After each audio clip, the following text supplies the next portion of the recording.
We've got no running backs, we've got no wide receivers, our pets' heads are falling off, and that basically sums up fantasy football through 2 weeks of the 2024 season.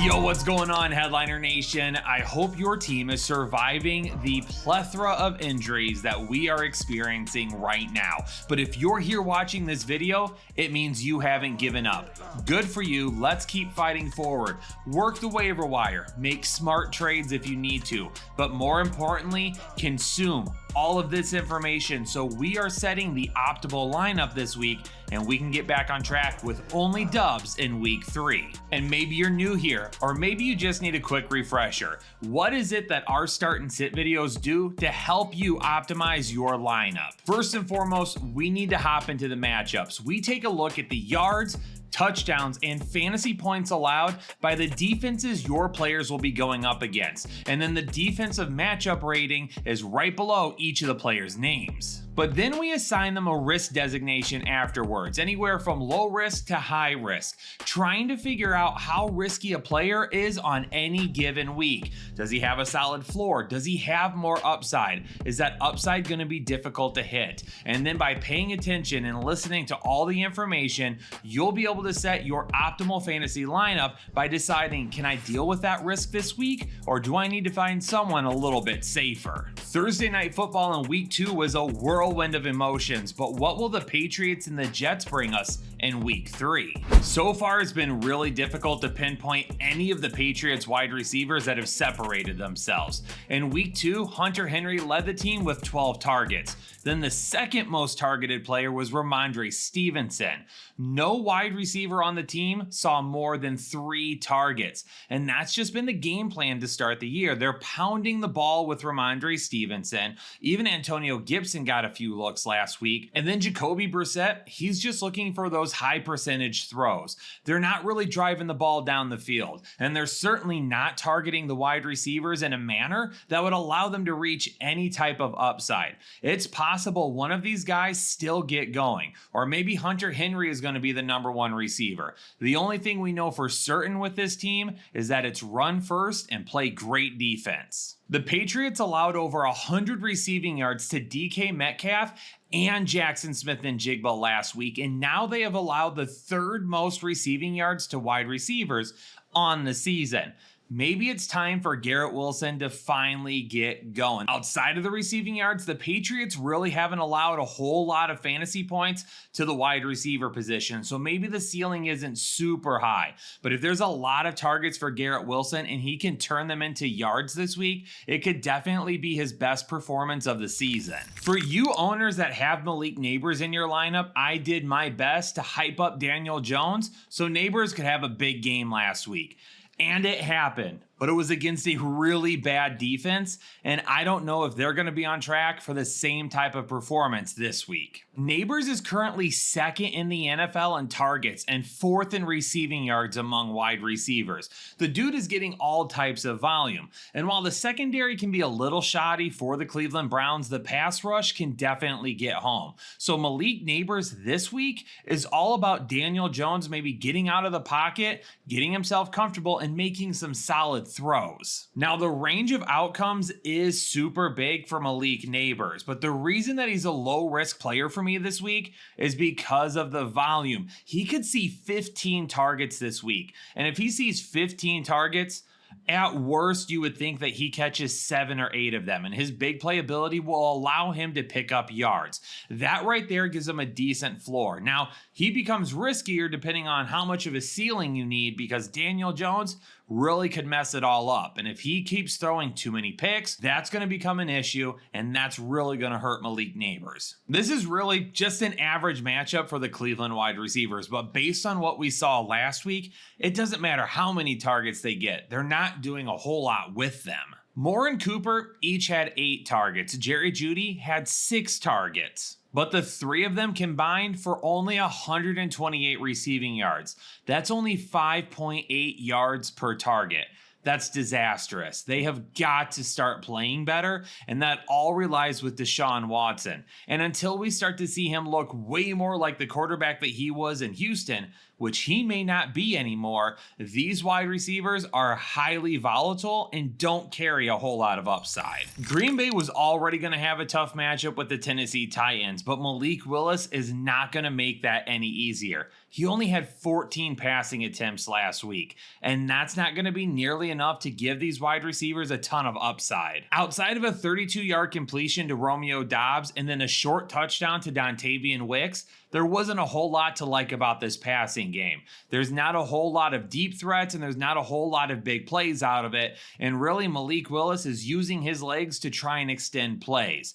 Going up against such a tough secondary is not going to allow for a whole lot of room for miscues. You're going to have to be sharp, and if you're throwing the ball 15 times a game, it's going to be lucky to find any of these guys consistently enough to want to risk it in your lineup. Calvin Ridley scored twice last week, and since DeAndre Hopkins is still banged up and limited each week, Calvin Ridley is going to become a mid-risk for me for the time being. But just like we saw last season with Calvin Ridley, there's going to be inconsistencies. He's very reliant on the big play. And when that happens as a wide receiver, you could go off, you could score 2 touchdowns, and you could be a top 10 fantasy receiver one week. And then the next week, if you don't get yours, it could come back down again, and now you're barely startable. For Calvin Ridley, no DeAndre Hopkins, that could equal a lot of good opportunities for him this week. But if he's big play dependent and he doesn't find that, then you're looking at maybe wide receiver 3 at best. For Chicago and Indianapolis, right now, we're going to assume that Keenan Allen will not be able to play this week, which should leave a lot of opportunities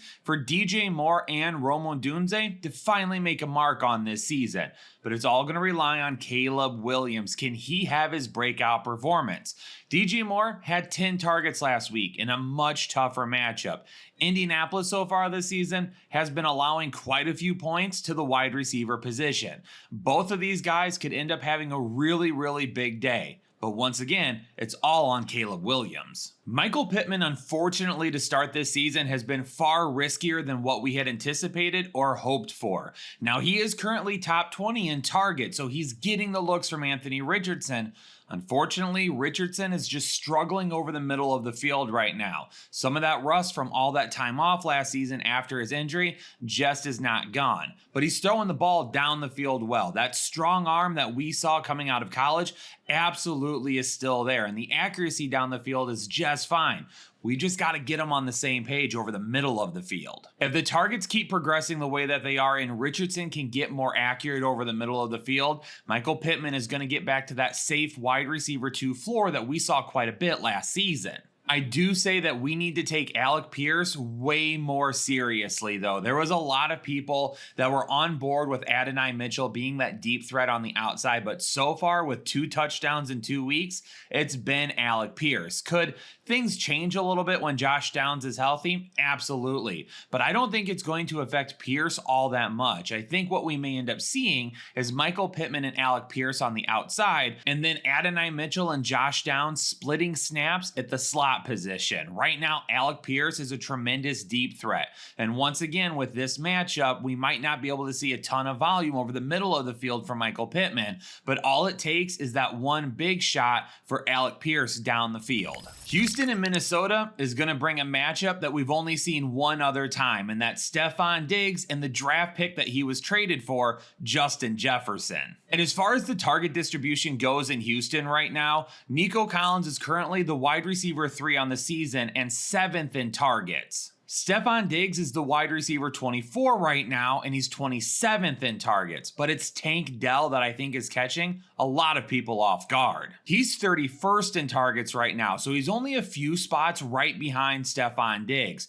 but he's wide receiver 59 in fantasy points. He just hasn't had his big day yet. And Tank Dell is likely going to get going. That connection between him and Stroud, maybe it's just not nearly as strong as what a lot of people believed it would be. Stroud right now is looking to Nico Collins, who is clearly the wide receiver one, and then Stefon Diggs right after him. And the last time Stefon Diggs went up against his former team, he had over 120 receiving yards on 16 targets and 12 receptions. And maybe he doesn't have that big of a day, but Stefon Diggs is going to be my Manscaped must-start player of the week at the wide receiver position.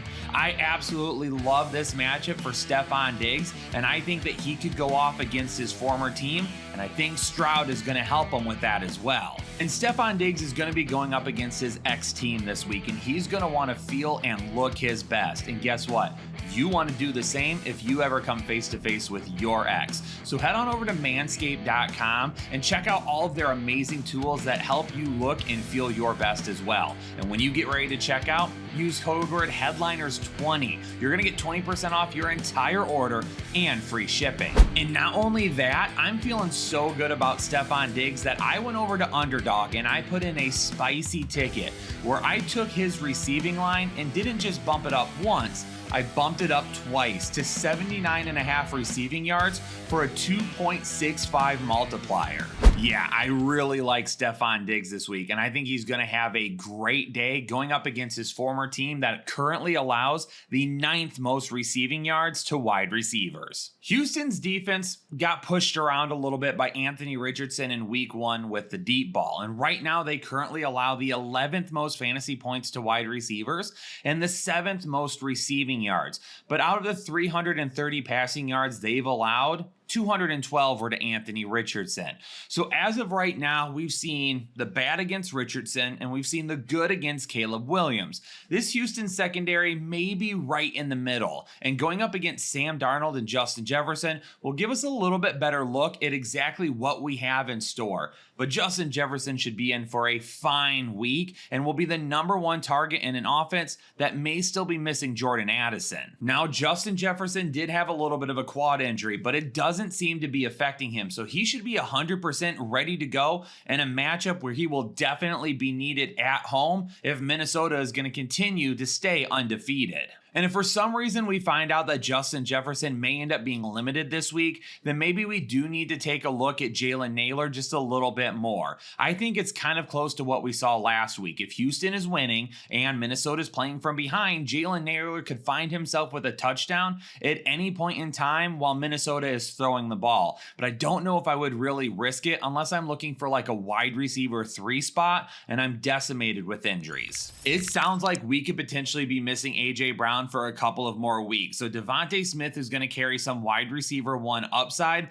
a little while longer. And in this matchup going up against New Orleans, if New Orleans can score the same way they have the first 2 weeks of the season, then Philadelphia is going to be behind. It's going to be negative game script, and Jalen Hurts is going to be throwing quite a bit Smith's way. It could end up being a tougher matchup, but if we're seeing 10 plus targets, plus the big playability, plus we have the negative game script, that just gives us a super solid floor for Devontae Smith. And Jalen Hurts has not looked great to start the season, and there is some turnover potential there as well that would allow New Orleans to get out in front and have that lead for that negative game script. That's also contributing to the fact that Devontae Smith is going to see a lot of volume this week. And with A.J. Brown out, it was Britton Covey who stepped in as that wide receiver 2, not Jahan Dotson. He had 6 targets, he caught all 6 of them, but only for 23 yards. If you're in like a super serious situation with your team, a deep league, 16 team league, something like that, where you're just desperate to pick somebody up, then maybe give him a shot this week, knowing that there is going to be some negative game script. But other than that, unless it's an emergency, I'm not willing to jump in on that train as of yet. Philadelphia's defense is currently allowing the 4th most receiving yards, the 2nd most fantasy points, and the 2nd most receiving touchdowns to the wide receiver position. I am all in on Rashid Shaheed for another touchdown this week. And right now for Philadelphia, their Achilles heel is the big play. They're 4th in receiving yards, but they're only 11th in receptions allowed right now. The receptions that they are giving up are pretty big, and that's where Rashid Shaheed lives. And I still like Chris Olave to have a super solid day this week, but the ceiling belongs to Rashid Shaheed, and I'm actually going to drop him into an underdog ticket with a 1.4 multiplier to score a touchdown. That feels like an absolute cheat code. Quentin Johnston had a huge breakout performance last week, and maybe that's a sign of things to come, and good for him. But it does make things a little bit more difficult to figure out for the LA Chargers right now. And we may be in a situation with them where it is a different wide receiver one every single week. Ladd McConkey had a decent week 1, kind of stepped back last week. Quentin Johnston was nowhere to be found, then he had a big week. Josh Palmer has really been MIA for the first couple of weeks of the season and maybe number 3 in the pecking order now. So in a tougher matchup like Pittsburgh, Quentin Johnston and Ladd McConkey are both going to carry the same amount of risk for me. If I had to pick one guy to have the safest floor though, it would be Ladd McConkey and his work out of the slot and potential volume to go with it. Quentin Johnston may have a little bit more upside, but he's going to be looking for that big play to get there. George Pickens had a pretty decent showing in week 1, and then unfortunately only 4 targets last week, and he was covered by Patrick Surtain. That definitely limits upside. So we'll see what we get from him moving forward. The general consensus that people feel is that Justin Fields is no good for George Pickens' upside. But DJ Moore had a pretty decent season last year and saw some big playability with Justin Fields as his quarterback.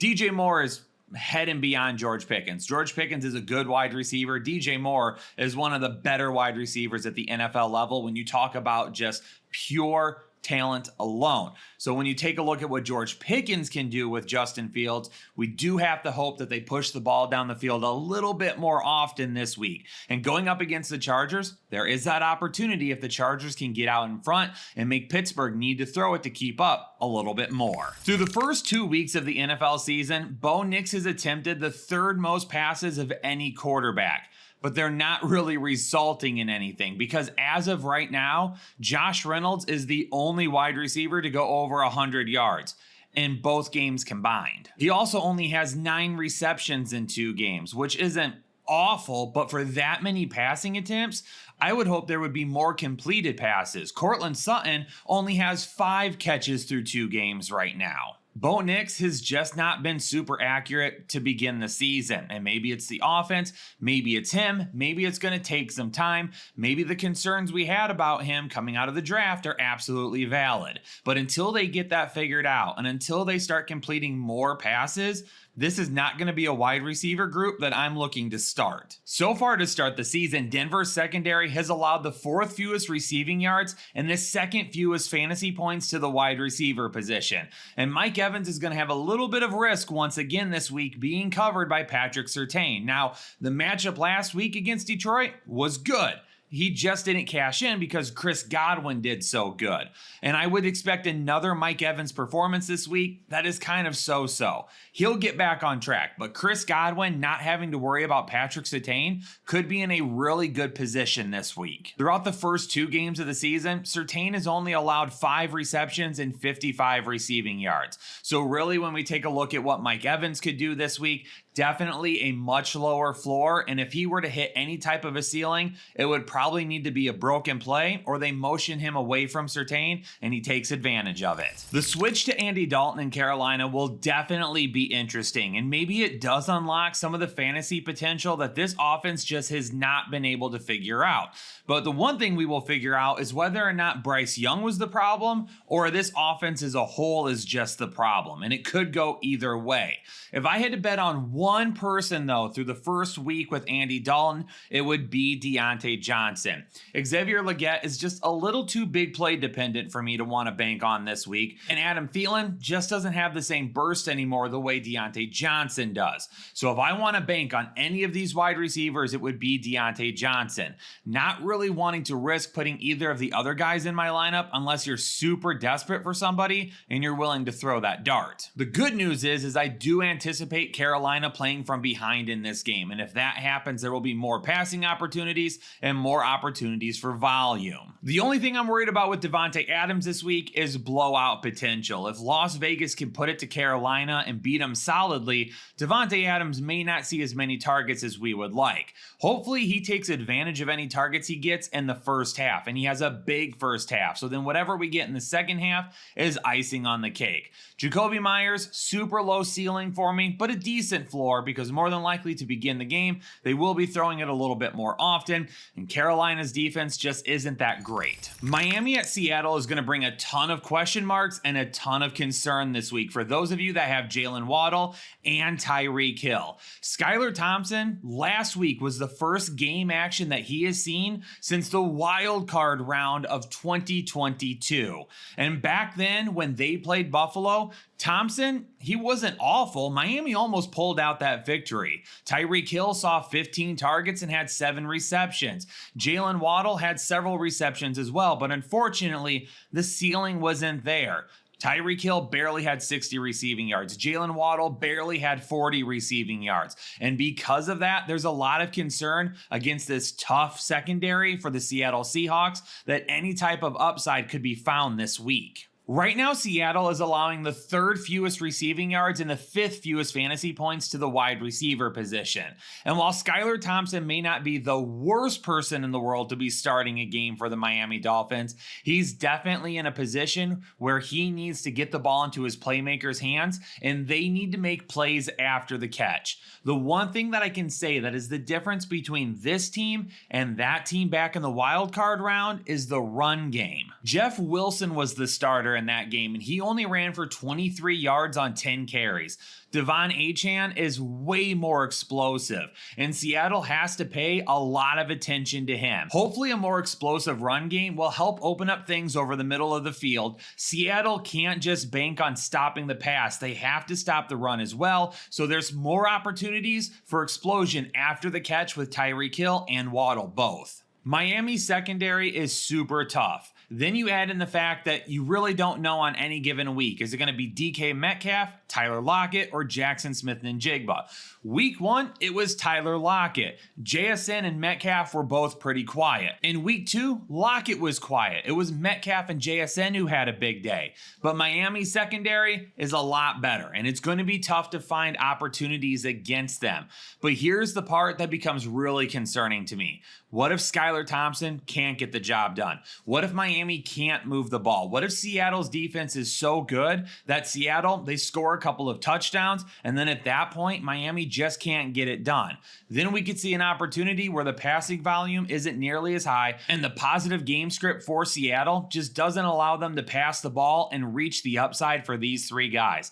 That's why all 3 of them are high risks. Now, if you're needing to start somebody, DK Metcalf is still a start for me. I'm just warning you that there could be some issues with his upside this week, and the volatility is definitely tough to figure out. For JSN and Tyler Lockett, those are 2 guys that I may look at different options to put in my lineup. I'm definitely on a Zay Flowers kick right now. After seeing so many targets in week 1, I was like, man, this guy is going to be seeing those targets every single week.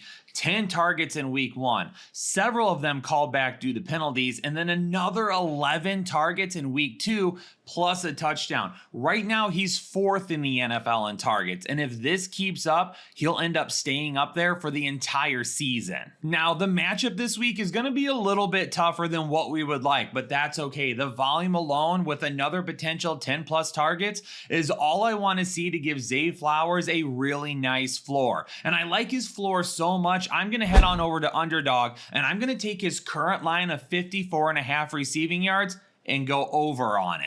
Listen, double-digit targets, if he can get at least 10 targets in this matchup, he only has to average just over 5 yards per target to make this work.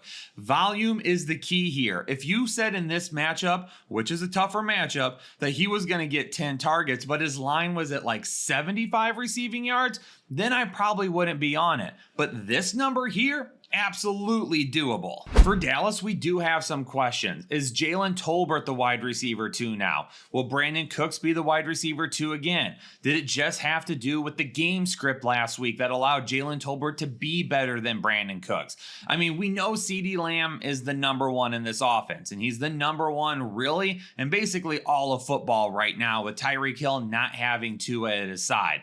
But we'll see what happens in this matchup with the second wide receivers. That's really the question mark right now, because we're starting CeeDee Lamb. You don't need me to tell you that you're putting CeeDee Lamb in your lineup. But when we take a look at potential flex options, or for those of you that have to start 3 wide receivers, Brandon Cooks and Jalen Tolbert in this offense definitely have some potential. Now, right now, Baltimore is allowing the 6th most fantasy points to the wide receiver position. So it will be super interesting to see how close this game is, and if it's a neutral game script or pretty close throughout, does Brandon Cooks stay as the wide receiver 2, or is it really down to Jalen Tolbert now? There are so many injuries, especially at wide receiver in the San Francisco Rams matchup. For the San Francisco 49ers, Brandon Ayuk is going to need to be ready to go. He was kind of eased back in over the first couple of weeks after not really participating in training camp, but with no Deebo Samuel and no Christian McCaffrey, he's not going to be able to be on a snap count this week if San Francisco wants to win this game. Now, it's not a bad matchup, so he is a low risk for me. We just have to hope that, once again, there is no snap count in place and that he's out there for the majority of the game. Now, for those of you looking for some sort of a deep option, I don't hate Jauan Jennings in this matchup. If he can get 5+ targets, he could find himself with some wide receiver 3 action. Brock Purdy does look his way quite a bit, especially over the first couple of weeks when Ayuk was on and off the field a little bit more than what we would like. Now, with no Deebo Samuel, Jauan Jennings definitely could be one that we need to look to help boost our lineup just a little bit, even if it's not a ton of upside. It's going to be a dart throw with the Los Angeles Rams wide receivers. And if you're asking me to throw just one dart, it's going to be a Demarcus Robinson. Demarcus Robinson, to me, has the most potential for the safest floor. Maybe Tutu Atwell is a very close second, but Tyler Johnson, for me, is going to be a guy that definitely has some big play potential, but may not see as many targets as the other two. And a lot of people talk about Jordan Whittingham. He was kind of a preseason darling for some people that were like, hey, if anybody gets hurt, he could end up being the guy.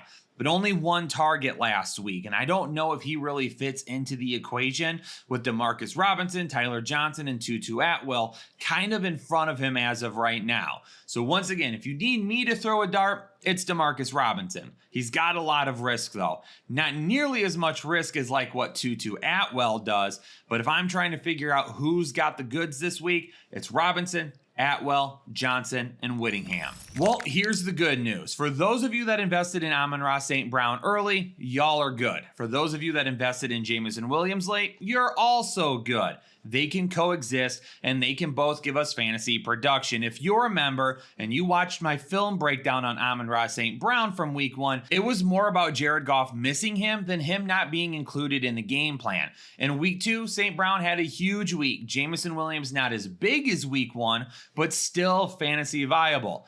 Unfortunately for Sam Laporta owners, you're the ones that have been left out so far. But in this matchup going up against Arizona, I would anticipate Jameson Williams and Amon-Ra St. Brown both having very fantasy viable days. And depending on how well Arizona plays, if they can put up some points and they can play like they did against the Rams last week, Detroit's going to have to throw it more, and it gives these guys a much higher ceiling. Let's take a second to celebrate the big game between Kyler Murray and Marvin Harrison Jr. last week by giving away a mini autographed helmet from Kyler Murray. And really all you need to do to win this helmet is like the video, subscribe to the channel, turn on your bell notifications, and leave us a comment letting us know how your fantasy team is looking right now. We're going to pick one lucky subscriber who does all of those things to win this autographed mini helmet, and we'll announce the winner next week in the week 4 wide receiver start and sit video. Detroit is allowing the most receiving yards to wide receivers to begin the season, and the secondary, although it is young and improving, it's not all the way there yet, and Marvin Harrison Jr. could have another big day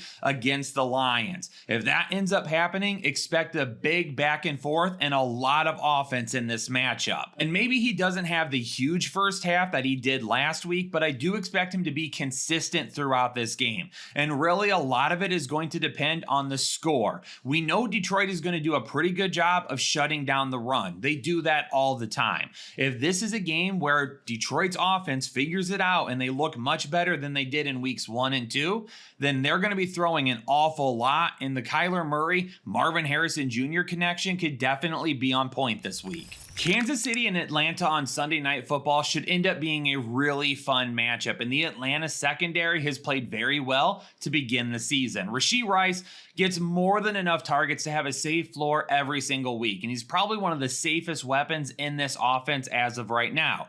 But welcome to the Xavier Worthy experience. What we saw from week 1 to week 2 is exactly how this entire season could end up going. He could end up having a big week, and then he's going to have a down week potentially after that. The touchdowns that he scored in week 1 are not ones that we're going to see on a consistent basis. But because of his speed and his playmaking ability, he's going to find the end zone and he's going to find those big plays every once in a while. Don't get too overworked about it, and make sure that you keep an open mind to potentially playing some guys over him that have a much safer floor, even if he has the upside to absolutely win you a week. Even after trading L'Jarius Sneed, Kansas City has been pretty darn good against wide receivers to start the year. Now, they can't cover tight ends to save their lives right now, but they've been able to shut down wide receivers so far. Kansas City's defense right now seems to be focus on the number 1 target on the team and try to take them out. If you can do that and keep their damage to a minimum and then allow the rest of your defense to work the other guys, that could end up being a problem for Drake London this week. Now, good news is Kirk Cousins looked way healthier towards the end of the game last week than he has so far this season. So it was really good to see him finally progressing. London is the wide receiver 1, is going to carry some medium risk. I don't really love his floor this week, but I don't love his ceiling either. Darnell Mooney has a really low floor, even if his ceiling ends up being a lot higher. For Mooney, I could definitely see one big play making his fantasy day. So if you're taking a shot in the dark at a wide receiver 3 that you need to have some upside, then maybe Darnell Mooney could do that for you. But he's either going to score 15 fantasy points or he's going to score 5. Okay, I've been getting a lot of questions about Christian Kirk, and even though I fired the warning flare into the sky during week 1 of the preseason, a lot of people kind of just dismissed the concerns that I had. And now, because a lot of you have Christian Kirk, we need to discuss what we're doing with him. And this matchup against Buffalo is not going to be easy for the wide receivers for Jacksonville. So this is a good time as any to figure out, do we even drop Christian Kirk at this point? Right now, the Buffalo Bills are allowing the fewest receiving yards to the wide receiver position. The way the hierarchy is working right now with the Jacksonville wide receivers, in one wide receiver sets, it's Gabe Davis. He is seeing a majority of the playing time right now. In 2 wide receiver sets, it's Gabe Davis and it's Brian Thomas Jr. Christian Kirk is not coming on the field unless they are running 3 wide receiver sets. And last week, he only got 1 target for -3 yards. Now, there was a potential play that was called back. He may have had a touchdown. Without the penalty, who knows if he even scores or not. But because of that, that did erase that. But it doesn't negate the fact that still 1 target, 1 reception, -1 receiving yards. Christian Kirk really is not startable right now. The only time Christian Kirk is going to become startable is if there is an injury to Gabe Davis or Brian Thomas Jr.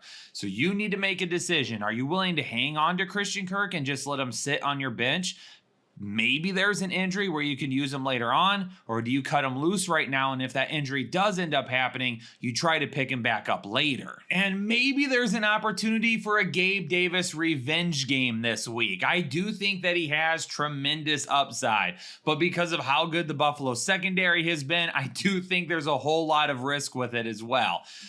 Gabe Davis could be a top 12 wide receiver this week with revenge game on the horizon, but with how tough the secondary is, we also also could see him put together a performance that just was never worthy of being in your lineup. Brian Thomas Jr. to me is the #1 target in this offense right now. He may not be here in week 3, but I think he's the safest bet in week 3. Gabe Davis, tremendous upside. If you're looking for upside, he could be the answer this week. Buffalo has a great matchup in the secondary going up against Jacksonville, who have allowed the second most receiving yards to the wide receiver position.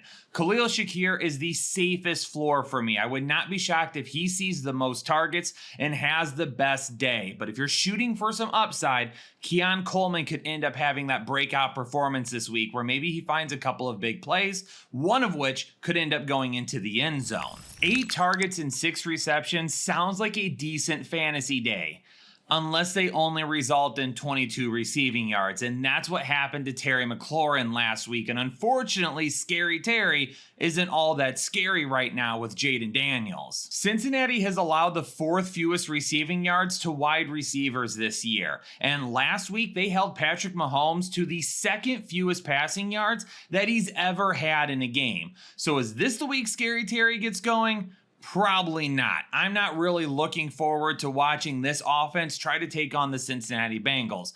Jayden Daniels, good upside on the ground because of how he utilizes his legs. But in the passing game right now, there's just not a whole lot of hope for any type of a safe floor, especially in a tougher matchup. But going against one of the worst defenses in football, give me literally all the Jamar Chase this week. Like, whatever the line is, just take the over because he could have a huge week. T. Higgins he's a high risk right now.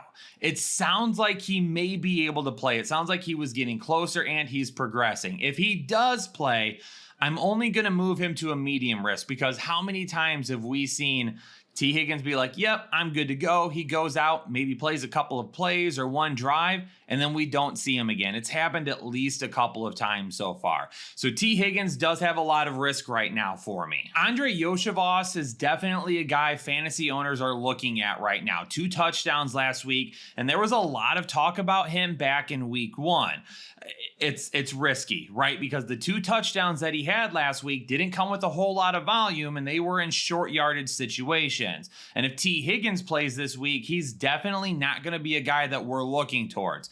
If there's no T. Higgins and you want to take a shot in the dark at somebody, then I don't hate it this week, but we really need to know whether or not Higgins is going to be playing first. Yo, Headliner Nation, there you have it. My matchup by matchup analysis of the wide receiver position for week 3 of the NFL season. Hopefully this information is helping you set your lineups and moving forward to fantasy championships this season. Make sure you hit that like button. Make sure you turn on the bell notification, subscribe if you're new here, and leave us a comment down below to let us know how your fantasy season is going so far so you can be entered to win that Kyler Murray autographed mini helmet. But for now, I'm going to go ahead and get out of here, Headliner Nation. Stay safe and stay healthy, and I'll catch you all in the next episode of the Fantasy Headliners.